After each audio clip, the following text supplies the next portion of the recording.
Vajraksha news, ಇದು ಸತ್ಯದ ಬೆಳಕು. ವಜ್ರಾಕ್ಷ ನ್ಯೂಸ್ಗೆ ಸ್ವಾಗತ. ನಾನು ಗುರುರಾಜ್ ಪಡ್ಗೇರ್. ಹಾವೇರಿ ಪಟ್ಟಣದ ನಿವಾಸಿಯಾದ ಮಂಜುನಾಥ್ ಶಿವಪ್ಪ ಕಚವಿ ಅವರಿಗೆ ಕಾರ್ಮಿಕ ಸೇವಾರತ್ನ ಪ್ರಶಸ್ತಿ ನೀಡಲಾಯಿತು.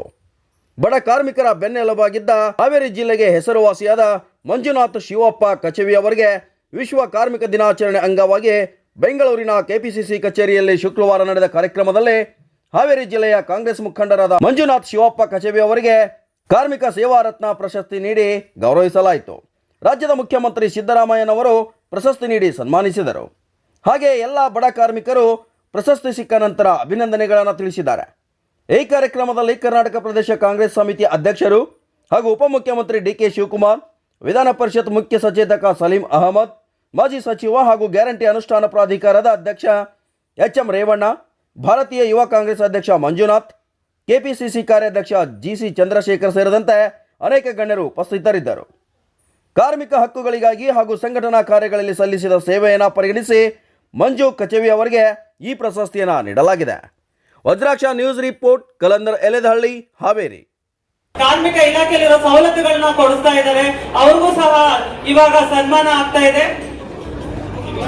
ರಾಮಕೃಷ್ಣ ಅವರು, ನಾವು ಇವ್ರ ಹೆಸರು ಹೇಳಲೇಬೇಕು. ಯಾಕೆ ಅಂತ ಹೇಳಿದ್ರೆ ಮಂಡ್ಯ ಜಿಲ್ಲೆನಲ್ಲಿ ಎಷ್ಟೋ ಬಾರಿ ಏನಾದ್ರೂ ಒಂದು ಸಂಘಟನೆ ಚೆನ್ನಾಗಿ ನಡೀತಾ ಇದೆ ಕಾಂಗ್ರೆಸ್ ಅಂತ ಹೇಳಿದ್ರೆ ನಮ್ಮ ರಾಮಕೃಷ್ಣಪ್ಪನವರು ಅವರು ಅತ್ಯಂತ ಕ್ರಿಯಾಶೀಲವಾಗಿ ಒಂದು ಸಂಘಟನೆ ಮಾಡ್ತಾ ಇದ್ದಾರೆ. ಸುಮಾರು ಒಂದು 3-4 ಸಾವಿರ ಕಾರ್ಮಿಕರಿಗೆ ಕಾರ್ಮಿಕ ಸವಲತ್ತುಗಳು, ಕಾರ್ಮಿಕ ಕಾರ್ಡ್ಗಳನ್ನ ಮಾಡಿಸಿದ್ದಾರೆ. ಅವ್ರಿಗೂ ಸಹ ಸನ್ಮಾನ ಆಗ್ತಾ ಇದೆ.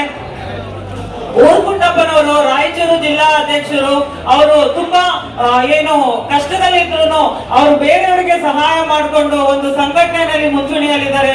ಅವ್ರದೇ ಆದ ಒಂದು ಟೀಮು ಕಟ್ಕೊಂಡು ಅಲ್ಲಿ ಸಂಘಟನೆಯಲ್ಲಿ ಪ್ರತಿಯೊಬ್ಬರು ಲೋಕಲ್ ಕಾಂಗ್ರೆಸ್ ಲೀಡರ್ಗಳು ಎಲ್ಲರೂ ಅವರು ಗುರುತಿಸೋ ರೀತಿಯಲ್ಲಿ ಸಂಘಟನೆ ಮಾಡ್ತಾ ಇದ್ದಾರೆ. ಅವ್ರಿಗೂ ಸಹ ಸನ್ಮಾನ ಆಗ್ತಾ ಇದೆ. ರಾಜಶೇಖರ್ ಅವರು ಉತ್ತರ ಜಿಲ್ಲಾ ಕಾರ್ಮಿಕ ಘಟಕದ ಜಿಲ್ಲಾಧ್ಯಕ್ಷರು, ಅವರು ಅಷ್ಟೇ ಸಂಘಟನೆಯಲ್ಲಿ ಮುಂಚೂಣಿಯಲ್ಲಿದ್ದಾರೆ. ಅವ್ರದ್ದು ಪ್ರತಿ ವಾರ್ಡ್ ಬೂತ್ ಗಳಲ್ಲಿ ನಾವು ಕಮಿಟಿ ಮಾಡಕ್ ಹೇಳಿದ್ವಿ, ಎಲ್ಲರೂ ಮಾಡಿ ಈ ಪ್ರಶಸ್ತಿಗೆ ಪಾತ್ರರಾಗಿದ್ದಾರೆ. ವೆಂಕಟೇಶ್ ಎಂ.ಆರ್. ಅನ್ನೋರು ಕೊಪ್ಪಳದವರು, ಪಾಪ ತುಂಬಾ ಏನು ಕಷ್ಟದ ಪರಿಸ್ಥಿತಿಯಲ್ಲಿದ್ರು, ಅವರು ಒಂದು ಸಂಘಟನೆಯಲ್ಲಿ ಮುಂಚೂಣಿಯಲ್ಲಿದ್ದಾರೆ. ಹಾಗಾಗಿ ಅವ್ರಿಗೂ ಸಹ ಸ್ವಾಗತವನ್ನ ಅವ್ರಿಗೂ ಸಹ ಸನ್ಮಾನ ಮಾಡ್ತಾ ಇದೀವಿ. ಇನ್ನು ಉತ್ತಮರನ್ನ ನಾವು 10 ಜನ ಹುಡುಕ್ಬೇಕಾಗಿತ್ತು. ಆ ಉದ್ದೇಶದಿಂದ ನಾವು ಮಾಧ್ಯಮದ ಮುಖಾಂತರ ಮಾತಾಡ್ತಾ ಇದ್ದೇನೆ. ಬೇರೆ ಯಾವ ಪಕ್ಷಕ್ಕೂ ಕೂಡ ಈ ಕಾರ್ಮಿಕರ ಬಗ್ಗೆ ಚಿಂತನೆ ಇಲ್ಲ. ಬಹುಶಃ UPA ಸರ್ಕಾರ ಆದ ನಂತರ ಈ ದೇಶದಲ್ಲಿ NDA ಸರ್ಕಾರ ಬಂದು ಹಿಂದೆನೂ ಕೂಡ ಬಂದಿತ್ತು, ಮಧ್ಯದಲ್ಲೂ ಕೂಡ ಈಗ 12 ವರ್ಷ ಆಗಿದೆ.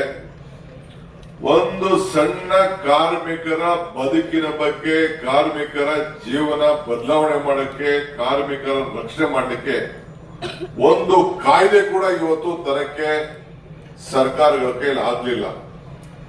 ಅಂದ್ರೆ ಯಾರು ಈ ದೇಶವನ್ನ ಕಟ್ಟಿದ್ದಾರೆ, ಯಾರು ಈ ದೇಶದಿಂದ ನಾವೆಲ್ಲ ಕಾರ್ಮಿಕರ ಬೆವರದಿಂದ ನಾವು ಬದುಕ್ತಾ ಇದ್ದೇವೆ, ಅದ್ರ ಬಗ್ಗೆ ಗೌರವ ಕೊಡುವಂತ ವ್ಯವಸ್ಥೆಗೆ ಈ ಸರ್ಕಾರಗಳು ಹೋಗಲಿಲ್ಲ.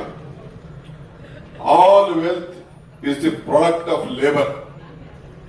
ಅಂದ್ರೆ ಪ್ರತಿಯೊಂದು ಸಂಪತ್ತು, ಮನೆ ಕಟ್ಟೋನಿರ್ಬೋದು, ರಸ್ತೆ ಮಾಡೋನಿರ್ಬೋದು, ಪ್ರತಿಯೊಂದು, ನಾನು ಈಗೇನು ಎಲ್ಲ ಅಂಗಗಳಲ್ಲಿ ಮಾತಾಡಿದೆ, ಎಲ್ಲ ಸಂಪತ್ತು ಕಾರ್ಮಿಕರ ಫಲದಿಂದಲೇ ಈ ದುಡಿಮೆ ಆಗಿದೆ.